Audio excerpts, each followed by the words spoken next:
이제 요한복음 말씀을 함께 좀 살펴보기를 원합니다.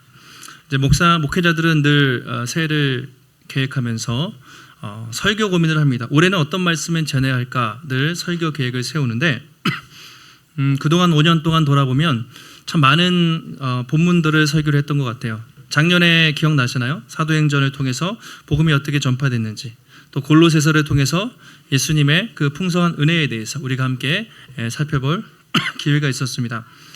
이제 교회가 이제 6년 차가 돼가잖아요. 시간이 좀 흐르면서 어떻게 좀 더 단단해질 수 있을까, 어떻게 좀 더 복음을 깊이 알 수 있을까 고민하고 기도하다가 이제 요한복음 말씀을 나누면 좋겠다라는 마음을 하나님이 주셨습니다. 그래서 설교 계획을 간단히 설명드리면, 주일에는 이렇게 처음 오신 분도 계시고 물론 오래 다니신 분도 계시지만 믿음이 이제 시작하는 분도 계셔서 좀 쉬운 본문으로, 가능하면 신약 본문을 제가 설교를 할 예정이고요. 새벽이나 이제 금요일 저녁에는 주로 구약을 하고 있습니다. 그래서 어쨌든 신약과 구약을 균형 있게 좀 설교할 수 있도록 그렇게 하겠습니다. 오늘은 이제 첫 번째 시간인데요. 요한복음의 개관, 처음에 개관에 대해서 설명을 해드리겠습니다. 자, 여러분은 요한복음, 성경에 66권 수많은 책들이 있는데 요한복음 하면 어떤 말씀이 떠오르세요? 또 어떤 사건, 어떤 이야기, 어떤 인물이 떠오르세요? 요한복음. 뭐 다양한, 그렇죠. 요한복음 하면 이제 떠오르는 이미지들 있죠. 잘 아시는 것처럼 성경 읽으면서 요한복음 참 쉽다, 너무 익숙해라고 우리가 생각하기도 하고, 또 한편으로는 요한복음만큼 어려운 책도 또 없는 것 같아요. 만약에 누군가 교회에 처음 나왔어요. 제가 성경을 읽으려고 하는데 어떤 책을 읽으면 좋을까라고 물어보면 어떤 책을 추천하세요? 처음에 레위기 읽으세요. 마태복음 읽으세요. 요한계시록 추천하지 않죠. 보통 우리가 만만하다고 하는 마가복음이나 요한복음을 추천해요. 그만큼 요한복음은 우리에게 친숙한 성경이기도 합니다. 주일학교 아이들도 뭐 가나의 혼인잔치, 그 다음에 오병이어의 기적, 사마리아 우물가의 여인의 이야기도 있고요, 나사로 이야기도 있고 많은 이야기들이 있습니다. 성경 전체에서 가장 우리 한국 성도들이 사랑하는 성경 암송구절 하나를 꼽으라면 몇 장 몇 절이죠? 요한복음 3장 16절은 다 아시죠? 한번 외워보실까요? 하나님이 세상을 이처럼 사랑하사 독생자를 주셨으니 이는 그를 믿는 자마다 멸망하지 않고 영생을 얻게 하려 하심이라. 대부분 많이 역시 수준이 있으십니다. 이 말씀 요한복음은 우리에게 이렇게 친숙해요. 그런데 성경을 연구하는 목사님들이나 학자들은 요한복음이 가장 어렵다고 얘기해요. 그만큼 쉬운 것 같지만 그 안에는 정말 엄청난 깊은 의미들이 있기 때문에 쉬운 책 같지만 그 안에 엄청난 보화와 또 말씀의 의미들이 담겨 있는 것이죠. 그래서 여러분들이 이제 요한복음을 대장정을 이제 하는 건데 마음의 준비를 좀 기대하는 마음을 하시고, 그동안 내가 부분적으로 알았던 이야기가 아니라 요한복음 전체가 어떤 의미가 있는가, 그리고 내가 몰랐던 예수님에 대해서 좀 새롭게 깨닫는 시간이 되시면 좋겠다라는 생각을 하고 있습니다. 마틴 루터 종교개혁가죠. 요한복음에 대해서 이렇게 표현했어요. 가장 부드럽고 귀한 복음서다. 가장 부드러우면서 귀하다. 이 책은 우리의 신앙의 핵심을 담고 있으며 그리스도의 신성과 구속의 사역을 가장 잘 보여준다. 이렇게 표현했어요. 가장 부드럽고 귀한 복음서이다. 오스왈드 챔퍼스라는 이제 묵상집을 많이 쓰신 분이죠. 요한복음은 예수님과 친밀한 교제를 갈망하는 모든 사람을 위한 복음이다. 이 책은 우리 영혼을 새롭게 하고 예수님께서 누구신지를 더 깊이 알게 한다라고 표현을 했습니다. 예수님과의 친밀한 교제를 갈망하는 사람들을 위한 복음, 책이 바로 요한복음이다라고 표현을 했습니다. 그리고 필립 얀시 아시죠? 기독교 유명한 작가. 요한복음은 단순히 읽는 책이 아니라 무슨 책이라고 했죠? 체험하는 책이다. 경험하는 책이다. 예수님에 대한 깊은 사랑과 경외심이 이 복음서 곳곳에 흘러넘친다. 그러니까 책으로 읽는 게 아닌 거예요. 체험하는 거예요. 읽다 보면 예수님의 신성과 예수님의 놀라움, 아름다움을 보면서 감탄하면서 경외하는 마음으로 읽게 되는 책이 요한복음이다. 이렇게 표현을 했습니다. 또 어떤 사람은 요한복음을 모든 복음서의 왕관이다, 최고의 왕관이다 라고도 표현을 했습니다. 물론 마태, 마가, 누가 복음 다 중요하지만 요한복음만에 특별한 의미가 있다라는 것이죠.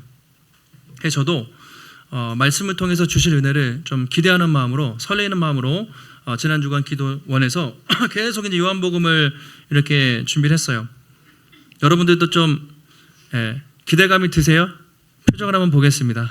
기대하는 표정을 하시고 사모하는 만큼 은혜를 주시니까 앞으로 이 요한복음을 통해서 정말 여러분이 이미 예수님을 아셨다고 생각하지만 우리가 아는 건 정말 작은 부분이에요.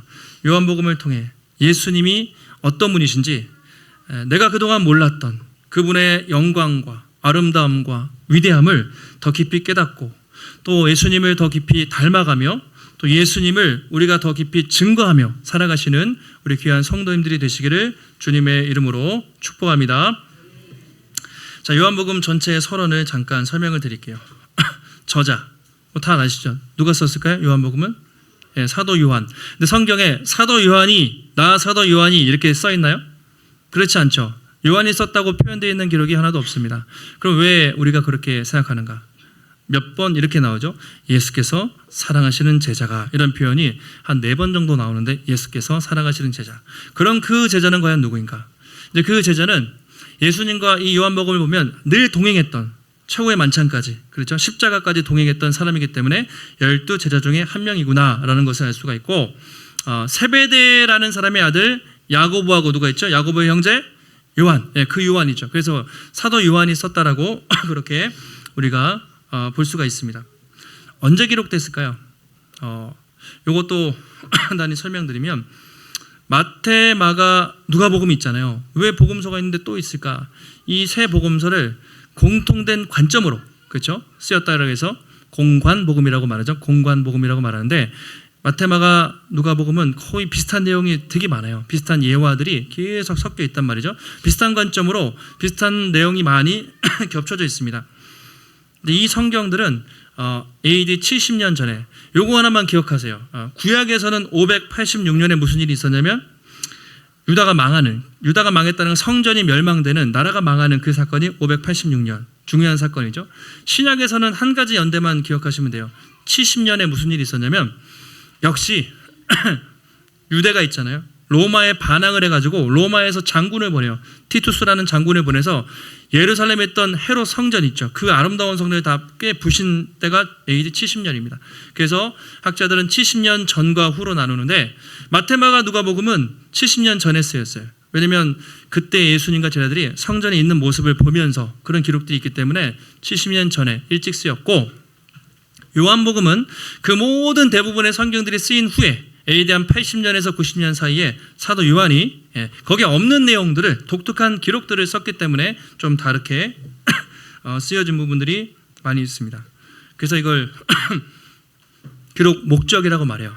왜 요한은 마태마가 누가복음이 있는데 굳이 또 복음서를 하나를 더 썼는가? 그 기록 목적과 의도가 중요하다고 할 수가 있겠죠. 사람마다 여러분 책을 보실 때 보통 저자의 의도를 어디서 합니까? 서론, 프롤로그, 처음에 보면 그 사람이 이렇게 해서 책을 썼습니다라고 앞에 얘기하죠. 그리고 후기, 에필로그, 맨 뒤에서 다시 전체를 요약하면서 그 책을 쓴 이유를 이렇게 써요. 요한도 마찬가지로 아주 친절하게 요한복음 맨 뒤에서 자기가 이 책을 왜 썼는지 그 기록 목적과 의도를 명확하게 설명을 해주고 있습니다. 맨 마지막 20장에 있어요. 20장 30절에 이렇게 돼 있죠. 예수께서 제자들 앞에서 이 책에 기록되지 아니한 다른 표적도 많이 행하셨으나, 그러니까 21장은 약간 부록 같은 개념이고 20장이 거의 마지막이라 할 수 있는데, 수많은 내용들을 요한이 썼잖아요. 이 책에 기록되지 않은 수많은 표적들도 많이 행하셨지만 자기가 왜 이 책을 썼는가? 31절에서 이렇게 분명히 설명을 하고 있습니다. 같이 한번 31절을 읽겠습니다. 오직 이것을 기록하면 너희로 예수께서 하나님의 아들 그리스도이심을 믿게 하려 하며, 또 너희로 믿고 그 이름을 힘입어 생명을 얻게 하려 함이니라. 아멘. 분명한 두 가지 목적이 있는 거예요. 내가 왜 이 책을 썼는가? 첫 번째, 여러분들이 예수께서 하나님의 아들 그리스도, 다시 말하면 메시아, 왕이라는 것을 믿게 하려 함이고, 두 번째, 너희로 그를 믿고 예수를 힘입어 무엇을? 생명을, 영생을 얻게 하려 하는 목적으로 이 책을 썼다. 분명히 그렇게 이야기를 하고 있습니다. 그래서 요한복음에서 중요한 표현이 생명이라는 표현이에요. 또는 영생. 마태, 마가, 누가에서는 별로 안 나오는데 생명이라는 단어, 영생이라는 단어가 상당히 중요합니다. 그래서 요한복음을 읽으실 때 항상 이걸 생각하세요. 어떤 사마리아 여인 물이 포도주로 변화된 사건, 그 모든 목적은 이 한 가지. 예수께서 하나님의 아들이심을 보여주기 위해서 그를 믿고 영생을 얻을 목적으로 자기가 이 긴 책을 기록했다라고 그렇게 설명을 하고 있습니다. 오늘 읽은 말씀에 대해서 간단히 설명을 드릴게요. 요한복음 전체의 서론이에요. 학자들은 1절에서 성경 보실까요? 18절까지 이렇게 나눠져 있죠, 보통. 그걸 요한복음 전체의 서론으로 그렇게 구분을 해요. 뭐라고 표현하냐면 요한복음으로 들어가는 현관문이다. 여러분이 교회 올 때, 집에 들어갈 때 현관문을 열고 딱 들어가죠. 그러니까 서론의 역할이 그거예요. 딱 들어가서 이게 무슨 의미인지 깨닫게 하는 현관문의 역할을 요한복음 1장 1에서 18절까지 서론에서 하고 있습니다. 또 어떤 사람은 이렇게 표현했어요. 오페라의 서곡과 같이 이 요한복음 서론에서 앞으로 있을 요한복음의 모든 내용들이 연주되고 있다, 이렇게 표현을 했어요. 그러니까 이 오페라에 들으면 서곡에서 앞에 이제 음악을 잘 모르지만 이런 내용들이 있고 뒤에 있을 내용들이 이제 펼쳐지는 그래서 요한복음 이 서론에서 앞으로 있을 모든 내용들이 압축되어 있다는 얘기예요. 그 말은 좀 어렵다는 내용도 있어요. 여러분 이 말씀을 읽어보시면 어떠세요? 요한복음 처음에 1장을 읽으실 때마다 이해가 쉽게 가세요? 안 가세요? 이해가 가는 것도 같고 안 가는 거 알쏭달쏭. 저도 항상 이 말씀을 읽을 때마다 이해는 가는 것 같은데 이렇게 마태복음이나 마가복음, 누가복음은 딱 쉽잖아요. 역사, 연대 딱딱 나오는데 되게 추상적이고 막연해요. 그래서 알쏭달쏭한 듯이 그런 의미가 있습니다. 그래서 최대한 제가 쉽게 한번 설명을 해드릴게요. 요한복음의 시작 어떻게 시작하고 있죠? 1장 1절에 태초에 in the beginning 이렇게 시작해요. 태초에. 자, 여러분 태초에 딱 듣는 순간 어떤 성경에 어떤 구절이 떠오르십니까? 태초에 창세기 1장 1절 태초에 하나님이 천지를 창조하시니라 떠오르시죠? 그걸 의도하고 쓴 거예요. 그래서 이 요한복음을 읽는 독자들, 유대인들이죠. 그 당시에 유대인들은 딱 이걸 읽는 순간 창세기 1장 1절과 연결되는 태초에 하나님이 천지를 창조하시니라, 태초에 말씀이 계시니라, 태초로 그렇게 시작을 하고 있습니다. 다른 복음서들은 어떻게 시작되는지 아세요? 마태복음은 어떻게 시작하죠? 마태복음은 그러니까 성경이 왜 여러 개가 있냐? 독자가 달라서 그래요. 그러니까 예수님에 대해서 설명하고 싶은데 마태는 유대인들을 대상으로 썼기 때문에 유대인의 조상이 누구예요? 아브라함과 다윗의 자손 예수 그리스도의 계보라. 족보가 딱 나오는 거예요. 그래서 아브라함과 다윗 쭉 나오죠. 마가복음은 어떻게 시작되죠? 마가복음은 짧잖아요. 고난받는 성도들을 대상으로 쓰기 때문에 앞에다 잘라버렸어요. 그냥 세례 요한이 막 복음을 선포하는 것부터 간결하게 시작을 합니다. 누가복음은요, 어떤 목적으로 썼냐면 의사잖아요. 그 역사가 있는 누가가 이방인들을 대상으로 복음을 전혀 모르는 이방인들을 대상으로 썼기 때문에 친절하게 역사 연대를 막 쓰면서 3장에 보면 족보가 나오는데 거꾸로 올라가요. 예수님의 족보가 올라가면서 누구요? 아담까지 올라갑니다. 아담 상당히 많이 올라가죠. 그런데 오늘 요한복음은 어디까지 올라가요? 아브라함이나 다윗이나 아담이 아니라 어디요? 어떻게 해요? 태초까지 올라가는 거예요. 그래서 창세기 1장과 연결이 되는데 차이점이 있습니다. 창세기 1장에서 태초에라는 것은 그것도 상당히 먼 얘기지만 천지 창조의 때를 말해요. 하나님이 인간의 역사와 우주 만물을 창조하신 그때 태초에. 근데 요한복음 1장 1절에서 태초는 그 이전을 말해요. 세상이 창조되기 이전의 상태, 우리로서는 상상하기 힘든 영원전의 상태, 아무것도 없던 그 태초에 이렇게 시작을 하는 거예요. 그러니까 스케일이 전혀 다른 것이죠. 인간의 역사, 아브라함, 구약 이 정도가 아니라 아담이 아니라 천지가 창조되기 이전에 어떤 존재가 계셨다. 그분이 말씀하셨다. 이제 그렇게 해서 엄청나게 장엄한 서사시처럼 그렇게 시작을 하고 있습니다. 같이 한번 1절을 다 같이 한번 읽겠습니다. 태초에 말씀이 계시니라. 이 말씀이 하나님과 함께 계셨으니 이 말씀은 곧 하나님이시니라. 아멘. 이해 가세요? 저도 이 말씀 많이 목회자들도 좀 헷갈리는 말씀이에요. 간단하게 설명을 드릴게요. 아까 태초에 영원 전에 도대체 무슨 일이 있었는가? 말씀이 계시니라 딱 이렇게 하는 순간 유대인들은 이 말씀을 읽고 충격을 받았을 것입니다. 그들의 태초에 하나님이 계시니라 이렇게 해야 맞아요. 하나님은 보통 성부 하나님을 말합니다. 태초에 성부 하나님이 계시니라 이게 구약적인 사고인데 갑자기 말씀이 계시대요. 이 말씀이 성경 밑에 각주를 보시겠어요? 뭐라고 돼 있죠? 로고스 이렇게 돼 있죠. 로고스가 계셨다. 도대체 이 로고스 이 말씀은 무엇인가?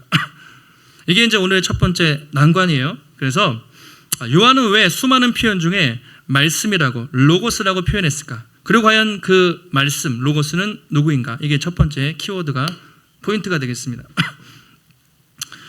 여러분 로고스 하면은 뭐 무슨 말인지 모르시잖아요. 근데 이 요한이 복음서를 기록할 때 당시에 듣는 독자들 1차 독자라고 말해요. 유대인들과 이방인들을 공통적으로 대상으로 썼는데 그 사람들은 딱 듣는 순간 알았어요. 자, 헬라인들 그리스 로마 문화권이었기 때문에 그들의 입장에서 로고스라는 말은 되게 많이 통용되는 단어였습니다. 로고스 하면 우리말로 우주의 질서, 근본 원리. 그냥 이 정도로 그 당시 사람들은 그리스인들은 우주의 기본 원리. 그래서 스토아 철학자들은 로고스를 이성이라고 번역했어요. 이제 철학을 배우면 이성. 이제 그런 식으로 해서 우주의 기본 원리를 말하는구나라는 걸 딱 알았습니다. 유대인들은 로고스 말씀하면 딱 이렇게 떠올랐어요. 하나님의 말씀. 어떤 능력이 있습니까? 창세기 보면 말씀으로 세상을 창조하셨죠. 그래서 말씀이라는 표현은 세상을 창조하는 능력 이렇게 인식하고 있었기 때문에 유대인들이나 헬라인들이 딱 로고스라는 말을 들었을 때 딱 와닿은 거예요. 말씀이구나. 로고스로 오셨구나. 우리는 잘 이해 안 갈 수 있지만 그렇게 생각해 볼 수 있습니다. 그래서 이 로고스는 태초부터 존재하는 하나님의 신성을 강조하는 표현이에요. 이 부분 살짝 어려울 수 있는데 잠깐만 들어보세요. 그럼 로고스가 뭐냐? 계속 이런 생각을 하잖아요. 우리가 로고스가 뭐길래? 자, 1절 중간에 보면 이 말씀, 즉 이 로고스가 하나님과 함께 계셨다 이렇게 돼 있죠. 이 로고스가 하나님과 함께 계셨다. 자, 잠깐만 집중해 보세요. 여기서 하나님은 뭘까요? 생각을 하시면 여기 약간 생각을 하시면서 하나님은 성부 하나님을 말하겠죠. 그러면 이 로고스는 아직 누군지 모르지만 로고스가 성부 하나님과 함께 계셨다. 함께 있다라는 친밀하게 교제했다라는 표현이거든요. 그러면 이 로고스는 적어도 성부 하나님은 아니겠구나. 우리 이제 예수님이라는 걸 알지만 그래서 이 표현에 따르면 성부와 성자와 성령이 태초부터 친밀하게 교제하고 계셨구나. 함께 계셨구나라는 것을 우리가 유추할 수 있어요. 그러면 이 로고스는 누구인가? 하반절 보세요. 이 말씀은 곧 하나님이시라 이렇게 돼 있죠. 예. 이 말씀은 로고스는 성부 하나님이 아니라 교제하고 계셨던 분인데 그 말씀이 곧 하나님이시래요. 그러니까 이것도 유대인들의 이 말씀을 듣는 순간 아마 충격을 받았을 거예요. 그 로고스가 하나님이시라. 도대체 이 하나님은 누구신가? 성부 하나님과 구별되면서 태초부터 계셨고 성부 하나님과 동등한 본질을 갖고 계신 분은 유일하게 우리가 알고 있는 분 누구시죠? 성자 예수 그리스도. 그래서 이 로고스 이 말씀으로 번역된 분은 바로 성자 예수 그리스도를 가리키는구나 라는 것만 아시면 돼요. 다른 거 이해 못하셔도. 그 주변에 로고스 교회라는 교회 꽤 있어요. 검색해보면 로고스 교회. 왜냐하면 말씀 교회 또는 성자 이런 의미가 있다는 거죠. 그럼 요한은 왜 이렇게 어려운 예수님이 말씀으로 계셨다. 예수님이 계셨다라고 하면 되는데 말씀으로 계셨다라고 이렇게 말씀이라는 표현을 썼을까요? 우리가 대화를 하잖아요. 말을 하면 말을 안 하기 전까지는 상대방이 무슨 생각을 하는지 몰라요. 말을 하면 상대방의 의도와 생각을 말을 통해 우리는 전달을 주고 받죠. 마찬가지로 예수님이 요한이 왜 이 예수님을 말씀으로 표현을 했는가? 그것은 이거죠. 우리가 성부 하나님을 볼 수는 없어요. 이 땅에서는 볼 수 없어요. 그런데 그분을 어떻게 알 수 있는가? 말씀으로 이 땅에 오신 예수 그리스도를 통해서 말씀하시는 예수 그리스도를 통해서 성부 하나님이 어떤 분인지를 우리가 알 수 있다는 것이죠. 한마디로 예수님은 성부 하나님의 대언자 말씀으로 오셨다. 이렇게 이해를 하시면 좋겠어요. 나중에 무슨 일이 있냐면 사람들이 물어봐요. 예수님 성부 하나님을 보여주세요. 제자들도 물어보고 사람들도 물어봐요. 예수님이 뭐라고 하죠? 나를 본 자는 곧 아버지를 본 것인데 왜 자꾸 아버지를 보여달라고 하냐? 내가 곧 하나님이야. 내가 곧 하나님의 아들로 왔어. 나를 알면 아버지를 아는 거야. 이렇게 되는 거예요. 그래서 말씀으로, 이걸 이제 좀 어려운 말로 계시라고 표현하는데, 그런 표현은 모르셔도 성부 하나님을 표현하는, 그렇죠? 대언자로 예수님이 오셨구나라고 말씀을 좀 이해하시면 좋겠어요. 좀 이해가 가세요? 알쏭달쏭하죠 지금. 예. 근데 어차피 제가 더 설명드려도 모르는 부분이에요. 그러니까 이 부분은 제가 이 부분만 가지고도 몇 줄을 설교할 수 있을 만큼, 그런데 신비한 부분이에요. 이것만 하시면 돼요.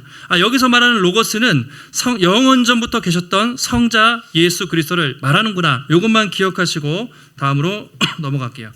그 말씀으로 오신 예수님이 어떤 일을 하셨는가? 이제부터는 좀 쉽습니다. 3절이죠. 같이 한번 우리 3절 말씀을 한번 읽겠습니다.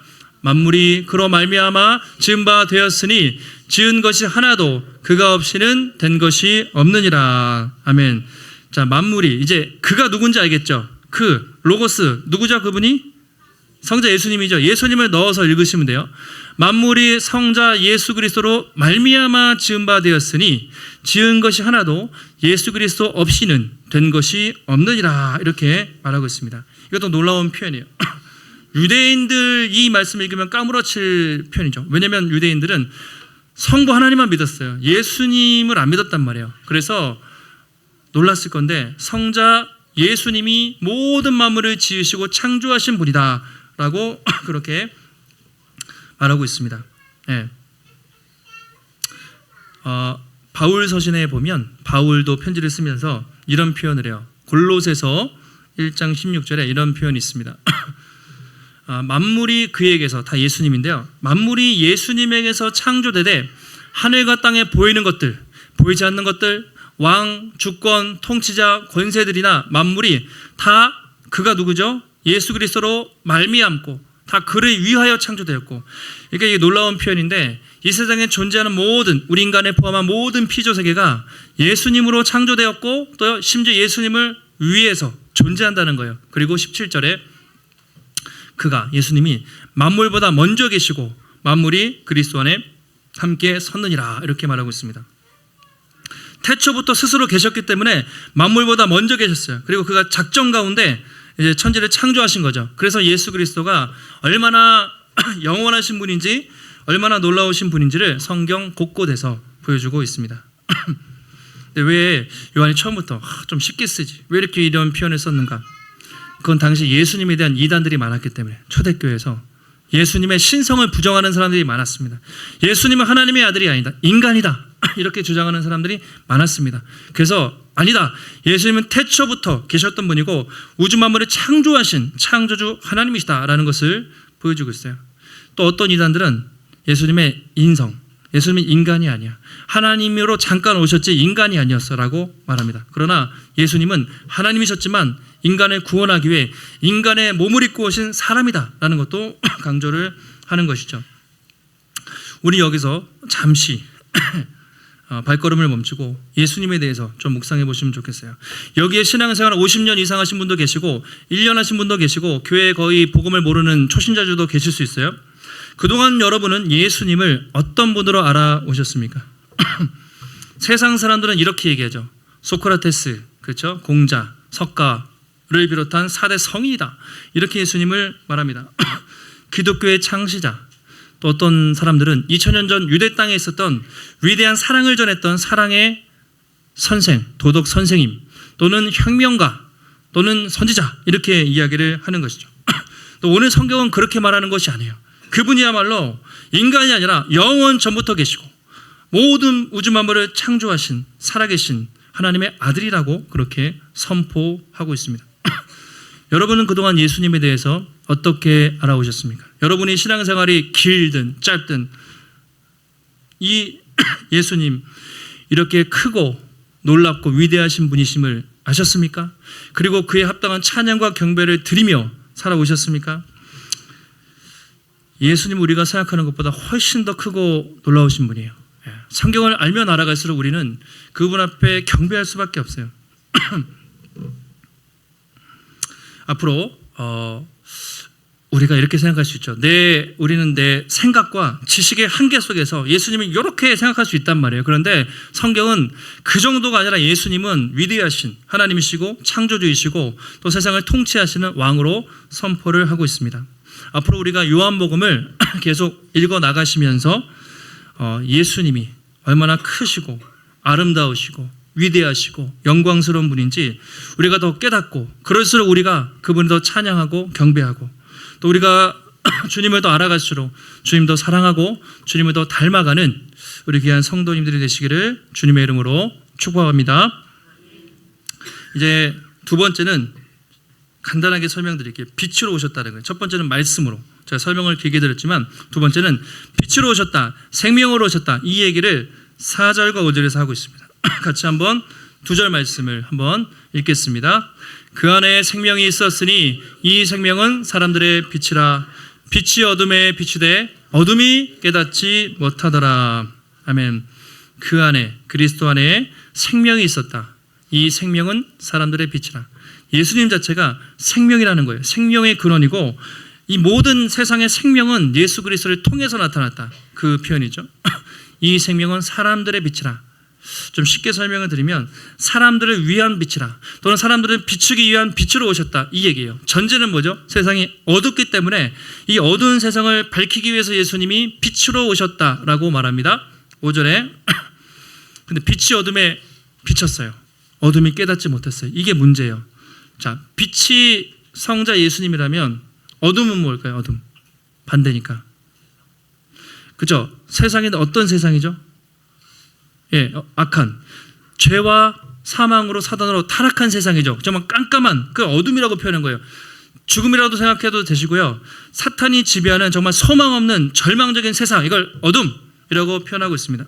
그런데 빛이신 예수님이 이 어두운 세상에 왔는데 어둠이 깨닫지 못하더라, 이렇게 말하고 있습니다. 깨닫다는 말이 두 가지 의미가 있어요. 두 가지 다 아시는 게 좋아요. 깨닫다라는 말이 깨닫다 또는 이해하다라는 뜻도 있지만, 성경 밑에 각주 다른 성경 갖고 계신 분들 뭐라고 돼 있죠?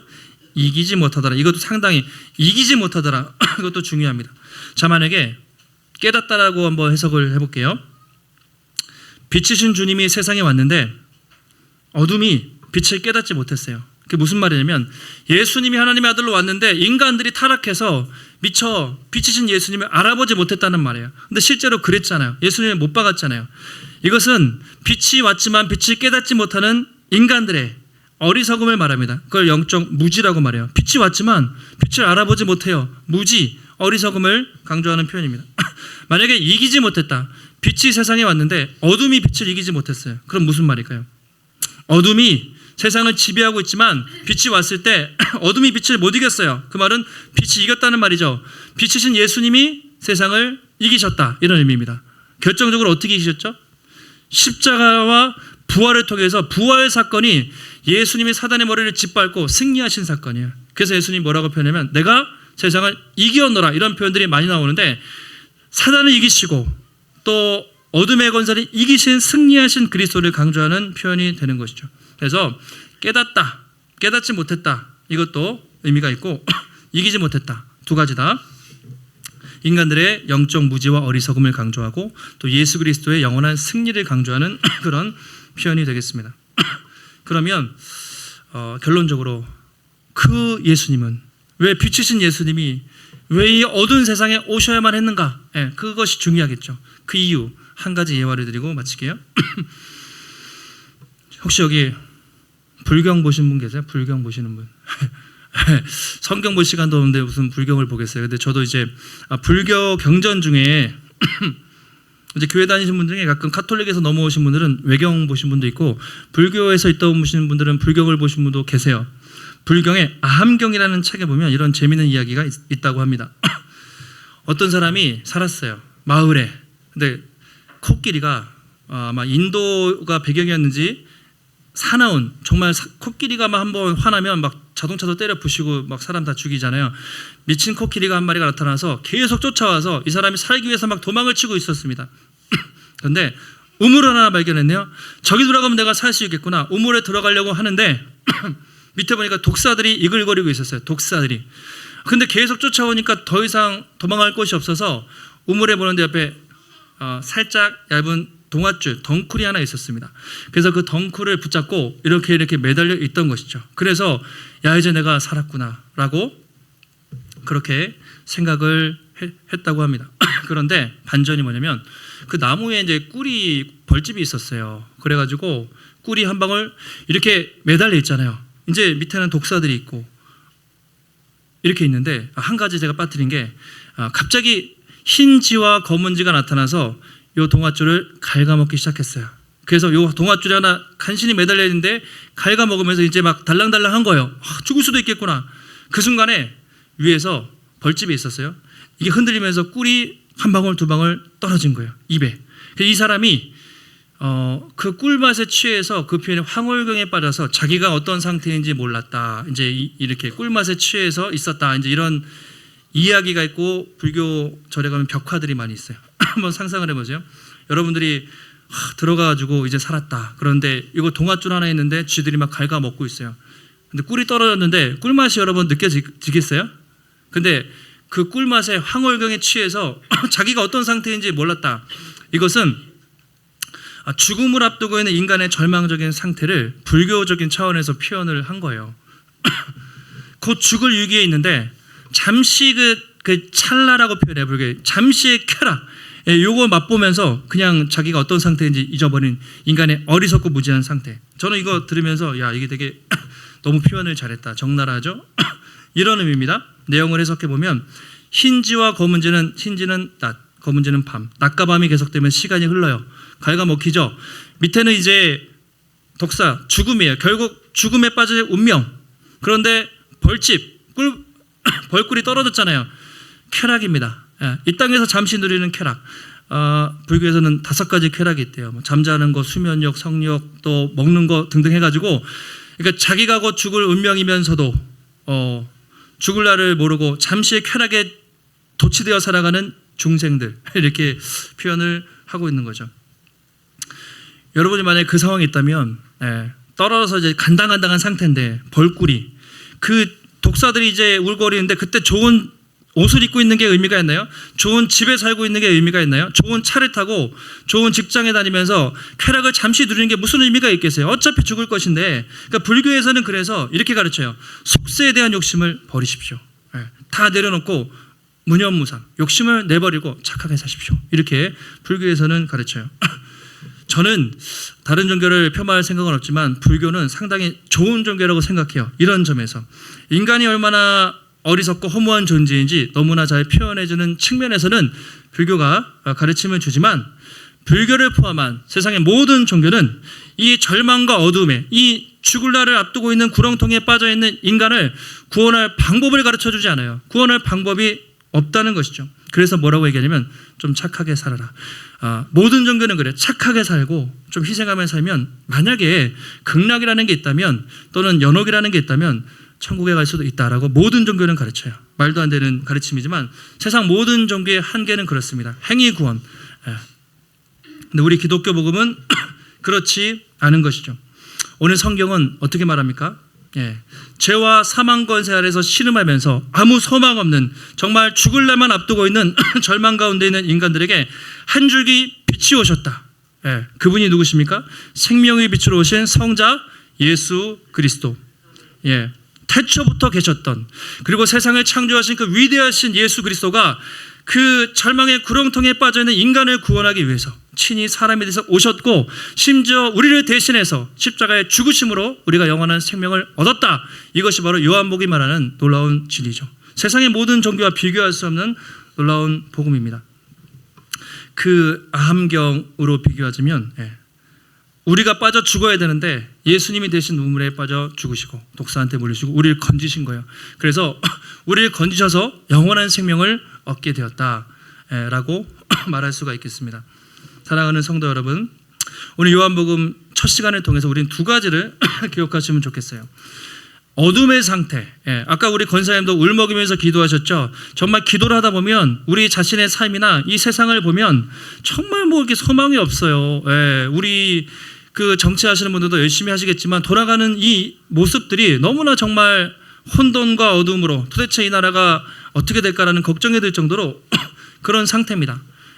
인간의 상태가 얼마나, 하나님 없는 인간이 얼마나 소망 없고 절망적인지를 우리는 철저히 깨달을 수 있고, 그런 우리를 구원하시기 위해서 그 태초부터 계셨던 천지를 창조하신 예수 그리스도가 인간의 몸을 입고 우리를 대신해서 죽었다는 이 복음을 들을 때 우리는 그 사랑과 은혜에 대해서 감격할 수밖에 없는 것이죠.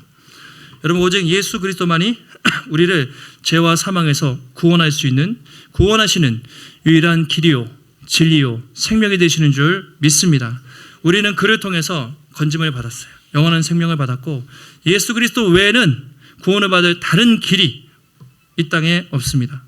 한 주간 이 놀라운 은혜와 사랑을 베풀어 주신 그리스도를 여러분 잘 묵상해 보세요. 내가 아는 그냥 이 정도의 예수님이 아니라 정말 크고 놀라우신 예수님을 여러분 많이 묵상하시고, 또 그 빛 되신 주님과 동행하시고, 그 빛을 여러분의 가정, 여러분의 이웃들, 친구들에게 생명의 빛을 증거하며 세상의 빛으로 또 소금으로 살아가시는 우리 귀한 성도님들이 되시기를 예수님의 이름으로 축원합니다. 하나님 감사합니다. 오늘도 우리에게 거룩한 주 허락하시고 요한복음을 통해서 성자 예수 그리스도, 하나님이 얼마나 크고 놀라우신 분인지, 예수님이 우리 위해 어떤 사랑을 베풀어 주셨는지 다시 한번 깨닫게 하시니 감사를 드립니다. 우리는 정말 죽을래만 앞두고 있었던, 정말 하나님 그런 어둠 가운데 있던 자들이었지만 예수 그리스도께서 오셔서 우리 대신하여 보배로운 피를 흘리심으로 우리를 건져주시고 영원한 생명 주셨습니다. 날마다 그 사랑과 은혜를 기억하며 감사하게 하시고 찬양하게 하시고, 우리도 이 어두운 세상에 빛으로 오신 주님을 따라 어둠 가운데 거하지 않고 빛으로 소금으로 살아가며 날마다 주님의 생명을, 그리스도의 사랑을 증거하며 살아가는 우리가 될 수 있도록 하나님 인도하여 주시옵소서.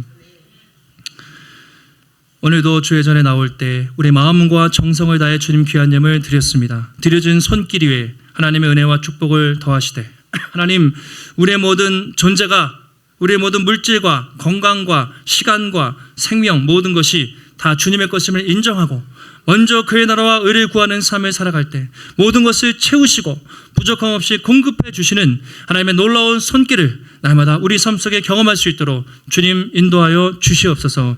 한 주간도 승리케 하시기를 간구하오며 존귀하신 예수님의 이름으로 기도하옵나이다. 아멘.